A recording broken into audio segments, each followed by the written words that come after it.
Hey Marshadow, what do you want to do today?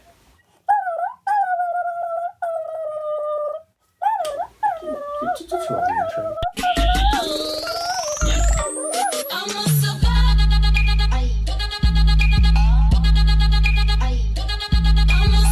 How's it going, guys? Welcome back to another video. In this video, I will be showing you guys through my creation of making my channel art. That means my channel icon and banner.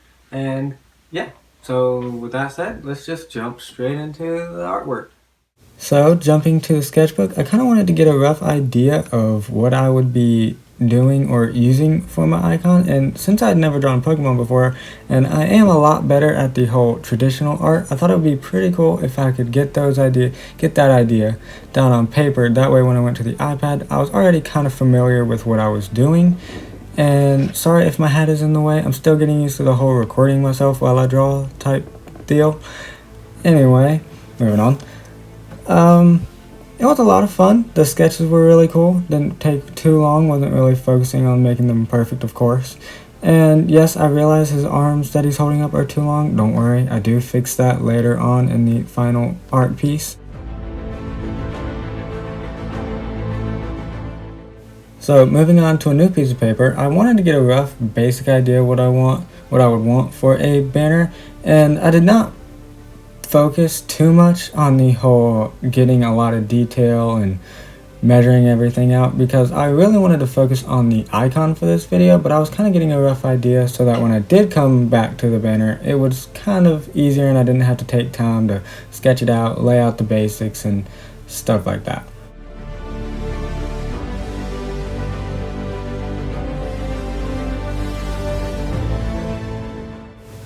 Also here, when I spell sensei, I know, don't judge me, don't pick on me, I know how to spell sensei. It's just, when I was doing, I guess because I was cramped for space, I forgot the E, so I ended up just spelling sensei, or sensei, I don't know, how would you say that?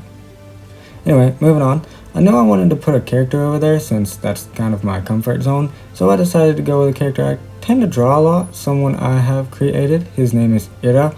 And so yeah, it felt really cool. I really loved the angle I put on his head. And all around, it was just a really fun experience, a really fun sketch, and I cannot wait to get to these artworks because they're going to be a lot of fun.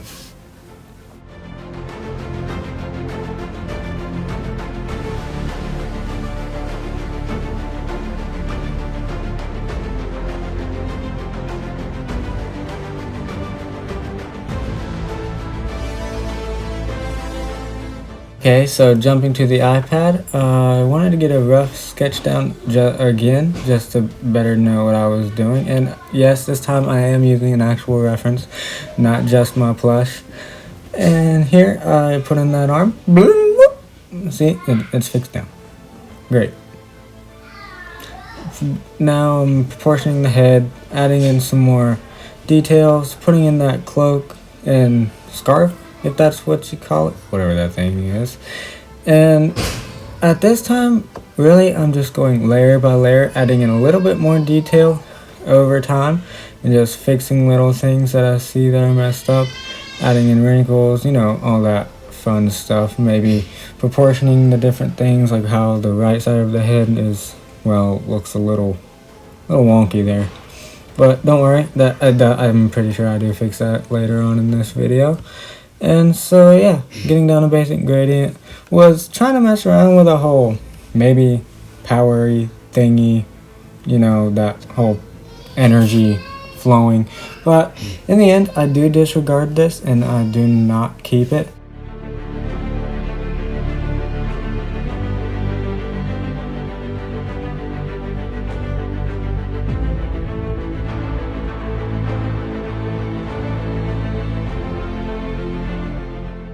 Alright, now heading into the inking, I just used a simple technical pen, just a standard brush that came with the art software I am using on my iPad.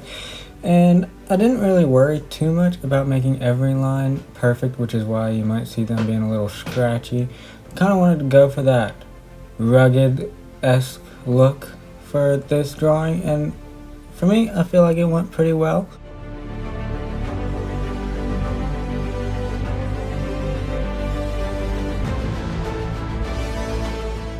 Alright, next was laying down my base flat colors, which was that pink-ish color right there, that pink, and then of course the color from our shadow next to his little scarf, ragged, silky, whatever cloth thing around his neck. And honestly, those two were easy, but when it came to the cloak, I had a lot of ideas I wanted to do, which I do test out on the cloak later on when I start coloring it in, but I end up just going with a simple dark brown type look. Kind of looks a little, I guess, dirty is what I was going for, to go along with the rips and all that. Kind of looked like make it look like he had been stranded maybe. I don't know, just thought it was a cool idea, the whole esque I was going for this art piece. And so yeah, now that all the base is done and move things around a little bit, let's move on to the shading.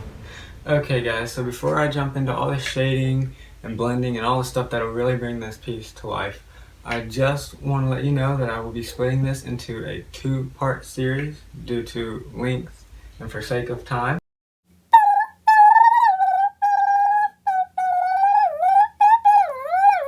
So going into the shading, I used the airbrush tool for a nice gradient look, kind of make it look more 3D, give it more life so it didn't seem so flat and boring.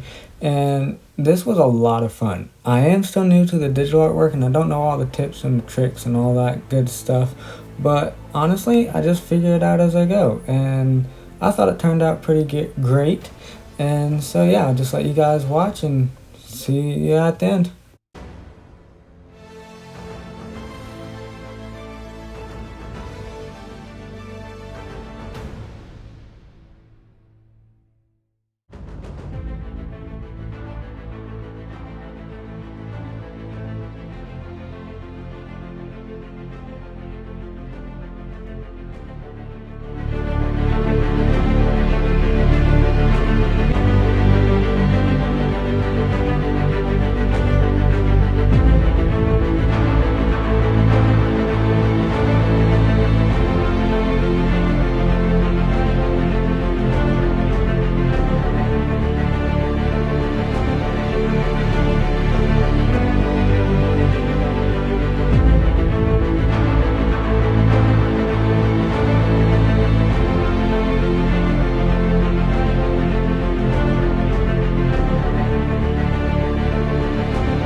So guys, hope you enjoyed this video. I had a lot of fun with this project and I really enjoyed the way it came out. If you guys liked it, let me know what you think about it in the comments below. Also, if you did like this video, there's a little blue button you can push down there, a little thumbs up. It'll turn blue when you press it. Please do that.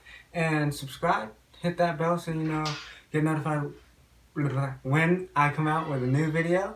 And with that guys, we're out.